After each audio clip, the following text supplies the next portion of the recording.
dia. Que a paz do Mestre esteja conosco todos os dias.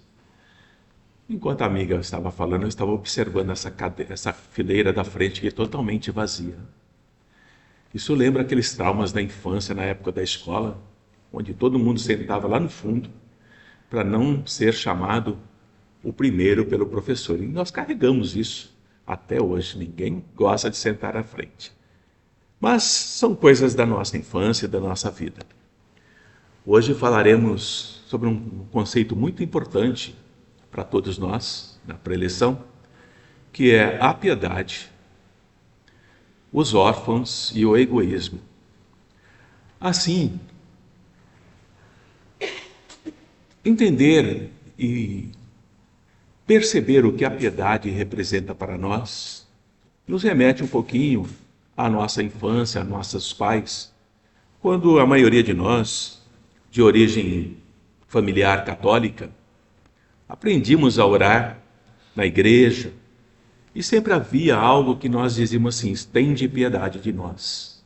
Lembram disso? Os que já participaram da igreja católica? Mas nós não entendíamos muito bem o que é essa piedade. Senhor Jesus, tende piedade de nós. Virgem Mãe Santíssima, tende piedade de nós. A piedade é uma espécie de compaixão pelo sofrimento alheio. Então, quando pedimos tende piedade de nós, nós pedimos para que esses anjos, esses seres iluminados, esses santos, olhassem para o nosso sofrimento com misericórdia, procurando nos aliviar a dor, o nosso sofrimento. E esse sentimento de compaixão pelo sofrimento alheio mostra que já possuímos a virtude da piedade. Quando nós nos compadecemos por alguém, seja um doente, seja alguém que sabemos que está em grande sofrimento, nós sentimos algo no nosso interior, dentro do nosso coração, da nossa alma, já carregamos a virtude da piedade. Mas compreender na sua profundidade o que é essa virtude exige de nós algumas considerações. Lembrando do Mestre Jesus, a piedade sempre foi a maior característica de todo o ministério do Mestre durante os 3 anos que ele caminhou. Sempre piedoso, sempre compreendendo a fragilidade, a fraqueza, a insegurança, os medos dos indivíduos e dos grupos com os quais ele tinha contato. Pouca coisa mudou de lá para cá. Nós ainda somos inseguros, temos os nossos medos, temos os nossos traumas. Somos frágeis muitas vezes, quando nos julgamos fortes e de repente algo acontece conosco e percebemos o quanto ainda temos que trabalhar em nós mesmos, nos fortalecendo diante dos problemas da vida. Problemas esses que são os mais cotidianos: doenças, problemas econômicos, desequilíbrios familiares, desequilíbrios da própria alma, desequilíbrios que nos causam conflitos de não compreensão da vida e o porquê de tanto sofrimento que às vezes está ao nosso redor. E Jesus sempre foi compassivo, sempre foi misericordioso com todas as situações, sempre procurando ajudar, mesmo aqueles que desconheciam o que é piedade e o que é compaixão. Não nos enganemos que na época de Jesus, piedade e compaixão não era muito a grande coisa cultivada por aqueles ao qual grupo ele pertencia. Na realidade, o que ali predominava, olho por olho, dente por dente. Nada de piedade e compaixão. Dessa forma, nós vamos compreendendo através do Evangelho de Jesus, quando lemos essa passagem, que a piedade é a virtude que mais vai nos aproximar de espíritos elevados. Na Igreja Católica, anjos, santos. Porque a piedade, ela vem sempre acompanhada de algo que nós chamamos de irmã, que é a caridade. Aquele que é piedoso já pratica caridade. E essas duas virtudes, piedade e caridade, são os movimentos da nossa alma que nos aproxima daquilo que nós chamamos Deus, daquilo que nós conhecemos como Deus, daquilo que nós conhecemos como o Pai maior. Esse entendimento é particular de cada um. Alguns ainda trazem na mente o Deus que nós aprendemos na infância, aquele Senhor barbado, velho, olhar severo, sentado em um trono, olhando para aqueles que acertam, para aqueles que erram. Aqueles que acertam, ficai à minha direita. Aqueles que erram, são expulsos. E Jesus ensina que não é assim. Que o Pai é aquele que criou todas as coisas. Tudo que existe é criado pelo Pai. Daí, essa consideração de que não é necessário nós lamentarmos o sofrimento, porque o sofrimento não vem do Pai. O Pai não cria o sofrimento. Jesus nos ensina que a nossa miséria interior, a pobreza da nossa alma, a falta de entendermos o que nós somos, a nossa fragilidade de consciência, quando nós descobrirmos que precisamos trabalharmos cada vez mais para nos afastarmos do sofrimento, nós nos aproximamos daquilo que Jesus chamava reino dos céus, o reino de Deus. Mas poucos percebem nessa passagem do Evangelho que esse reino de Deus, esse reino dos céus, não é algo fora, é algo que está dentro de nós.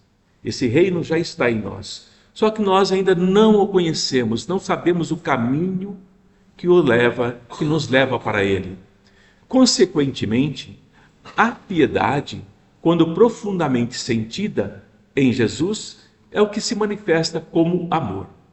Pai, eu os amo. Pai, eu peço que cuide deles. Portanto, o amor é um devotamento, coisa que poucos de nós ainda sabemos fazer. E o devotamento, às vezes, exige que nós nos esqueçamos de nós mesmos. Às vezes estamos em grande dor, em grande depressão, em grande tristeza, em grande angústia. Mas somos solicitados por alguém que está pior do que nós, nas mesmas emoções, nos mesmos sentimentos.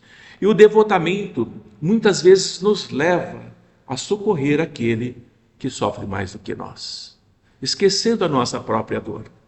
E dessa forma nós vamos aprendendo que existem pessoas infelizes, existem pessoas que têm virtudes por excelência, e também existem aquelas que praticam a piedade e a caridade ao longo da vida, que nós chamamos de missionários, abnegados, dedicados, e que vão nos ensinando essa virtude sublime e vão nos despertando para isso.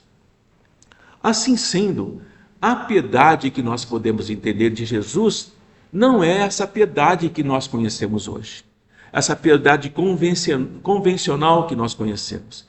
A piedade que nós conhecemos, a caridade que nós conhecemos, ela passa muito rápido. Logo que o fato que nos gera a piedade e a caridade desaparece da nossa frente, que nos inspirou uma ternura, nós nos esquecemos rapidamente. Aquele miserável que passou e que nos confrangiu o coração, ao virar a esquina, nós já nos esquecemos. E esse esquecimento faz parte do nosso processo de aprendizado. Não devemos nos culpar ou nos julgarmos insensíveis, não nos importarmos com o outro. Porque se já nos entristeceu, já tocou algo em nosso coração, nós não somos mais aqueles que não nos importamos. Só não sabemos ainda como alimentar continuamente esse sentimento. E por isso nós estamos aprendendo. E nós aprendemos também com Jesus que a piedade não humilha aquele que a recebe. A piedade não coloca aquele ser em que nós estamos praticando um ato de caridade em posição inferior. Não desconsidera a pessoa que necessita da nossa ajuda. Jesus nos ensina que aquele que está naquela experiência infeliz, muitas vezes está no próprio caminho de crescimento interior dele, compreendendo e aprendendo por si mesmo, com as lições que ele vai se deparando, que ele está evoluindo, está progredindo. E quanto a nós, também estamos no mesmo percurso. Estamos também nesse mesmo processo de entendermos o que é praticar piedade, o que é desenvolver caridade. Ao mesmo tempo que nós nos compadecemos, nós estamos elevando a nossa própria alma. Nós estamos nos desdobrando ao lado do sofrimento. Muitos praticam isso visitando hospitais, asilos, casas de caridade. Outros praticam de formas diferentes, individualmente. Mas, de todas as formas, nós vamos lentamente aliviando a sede, a fome, a miséria daqueles que precisam. Oferecemos água, oferecemos pão, oferecemos o nosso próprio consolo de ouvir sobre aquele que sofre. A piedade é sempre discreta. Ela não chama a atenção. Ela não exibe o sofrimento do outro. Exibir o sofrimento do outro é o mais cotidiano nos dias de hoje. É o mais comum. Pessoas que se filmam oferecendo alimento para o morador de rua. Pessoas que se filmam oferecendo dinheiro para aquele que está necessitado. Envergonhando aquele que recebe e expondo o seu próprio egoísmo, a sua vontade de ser algo que chama a atenção. Portanto, a sombra que existe em nós nos mostra o nosso comportamento. Quando eu procuro ser piedoso e caridoso e procuro trazer isso para o meu próprio deleite, para me projetar, a sombra, aquele egoísmo, aquela escuridão que ainda existe em mim é o que aparece. E aí vamos aprendendo que essa piedade também se estende aos órfãos. Quantos pais, quantas crianças, órfãos, carentes de uma adoção, e quantos querendo adotar e não conseguem. Por que esse conflito? Porque essa necessidade de adoção, pessoas se oferecendo e as crianças continuam órfãos, abandonadas de fome e frio. É quando nós percebemos que aquele que já busca um filho alheio como o seu, sabe em seu coração que a piedade e a caridade já frutificou, já cresceu, já se fortaleceu. Quando estende a mão para adotar uma criança abandonada, quando estende a mão, demonstra que já compreende que todos nós somos filhos de Deus e começa a praticar as leis de Deus. Às vezes, nós nos confundimos com as leis de Deus e pensamos assim: mas o que é a lei de Deus diante da piedade, da caridade e do egoísmo? A lei de Deus, meus irmãos, minhas irmãs, ela é igualitária, ela não é igual, ela não é equânime. A lei de Deus, ela é para todos. E nós vamos entender uma passagem muito importante do Evangelho de Jesus, quando ele diz que o Pai faz chover sobre os bons e os maus. Essa passagem nos mostra que não há nenhuma distinção. E assim é que nós vamos entendendo que quando nós dividimos a piedade sem olhar a quem, a caridade sem olhar a quem, praticamos as leis de Deus. Simples assim. Muitos acham e se equivocam que precisamos estudar teologia, filosofia e outras coisas mais para depois entendermos. Mas não, é no dia a dia que nós aprendemos as leis do Pai. Quando nós nos sentimos felizes por praticar a caridade e a piedade, nós sabemos que o egoísmo que ainda carregamos é muito forte naquele que ainda não se importa com o próximo. Mas quando eu começo a me importar com o próximo, quando eu compreendo que o sofrimento do meu irmão precisa da minha piedade, da minha caridade, eu estou praticando as leis de Deus. Elas já estão fortes em mim. Eu posso até não desenvolvê-las na prática, Mas isso começa a incomodar não a mim como encarnado, como o momento que eu estou vivendo, mas me incomoda como espírito, como um ser que sabe que a vida continua e que é preciso desenvolver em mim a leveza de compreender que todos nós carregamos mágoas no nosso coração. Todos nós precisamos de uma esmola, que todos nós, às vezes, queimamos a nossa mão, porque recebemos um benefício do Pai maior que nem sequer nos damos conta, mostrando mais uma vez que as leis de Deus servem para todos nós. E devemos fazer o mesmo, com ternura, juntando ao benefício material o que é mais precioso, uma boa palavra, uma carícia, um sorriso amigo. E assim, quando nós compreendemos que ao evitar esse ar protetoral que todos nós temos, quando nós vamos fazer algo por alguém, nós nos cobrimos de um ar de proteção para aquele outro. E vamos revolvendo a ferida profunda do irmão. Nós vamos fazendo com que ela sangre mais para o nosso próprio júbilo, de lhe mostrar, olha, eu estou lhe ajudando, estou sendo piedoso com você, estou sendo caridoso com a sua família, mas você precisa se consertar. Você precisa se modificar. Mas é um momento diferente o nosso e o dele. E nesse sentido, quem precisa se consertar, quem precisa se modificar, é aquele que se faz de piedoso e caridoso, por não compreender e não olhar para o profundo drama do coração e da alma daqueles que ali estão. Assim, terminando o nosso encontro, nós podemos pensar que, se pudéssemos abraçar e compreender a multiplicidade dos laços que nos unem, e não nos enganamos, todos nós aqui estamos interligados. Podemos não nos conhecermos de uma forma mais próxima, mas estamos interligados.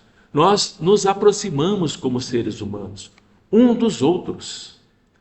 Nós compreendemos que o progresso mútuo depende do progresso individual de cada um. Nós compreendemos que também, por muito melhor que nós possamos entender o que é uma sabedoria, o que é uma bondade do Cristo, depende de nós aceitarmos e praticarmos as lições desse mestre. Livre de qualquer dogma, livre de qualquer medo de Deus. Porque muitas vezes fazemos. Quantas vezes já fizemos e quantas vezes faremos algo porque tememos que Deus está nos olhando com aquele olhar severo daquele pai barbudo para nos punir se nós não fizermos o que a sua lei manda. Mas o mestre alivia os nossos corações quando ele diz que o Pai é bom, que o Pai é amor, que o Pai não pune, que o Pai não castiga. O Pai tem as suas leis, e são essas leis que vão agir e reagir sobre nós nos momentos em que nós entramos em conflito com a nossa consciência, com aquilo que nós já entendemos, o que é piedade, o que é egoísmo e o que é caridade. Assim, terminando o nosso encontro, encerro com uma passagem breve do Mestre Jesus, quando ele diz, de uma forma suave e mansa, vinde a mim todos vós que sofreis, porque eu vos consolarei. Piedade, caridade, amor. Paz a todos, paz, irmãos e irmãs, e até um próximo encontro, quando nós voltaremos a falar do Evangelho desse mestre. Que fique na luz de Jesus. Bom dia a todos.